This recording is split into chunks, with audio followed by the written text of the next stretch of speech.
তুমি অগ্রগামী হও সেই চিরস্থায়ী জান্নাতের দিকে, যেখানে রয়েছে চিরন্তন সুখ।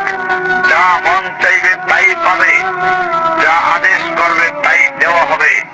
জেনে রেখো, দুনিয়ার চাওয়া পাওয়ার পূর্ণতার স্থান নয়, দুনিয়ার চাওয়া পাওয়ার পূর্ণতার স্থান নয়, দুনিয়ার চাওয়া পাওয়ার পূর্ণতার স্থান নয়।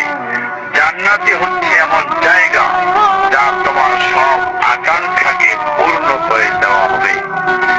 চির কিশোর সেবকগণ, চির যৌবনা সঙ্গিনীগণ, ফল মূল গোস্ত দুধের মধুর সনাদের নহর, উত্তম বাসের তার বিছানা, চির আরাম, চির যৌবন, চির সুখ। অসংখ্য নিয়ামতের মাঝে সবচেয়ে বড় নিয়ামত হবে তুমি আল্লাহকে দেখবে। শুধু তোমাকে এটা বলাই যথেষ্ট মনে করছি, সবচেয়ে কম মর্যাদার যে জান্নাত লাভ করবে তা হবে দুনিয়ার 10টির সমান। সুতরাং হে মুসলিম, হে ভাই, আল্লাহ তোমার প্রতি রহম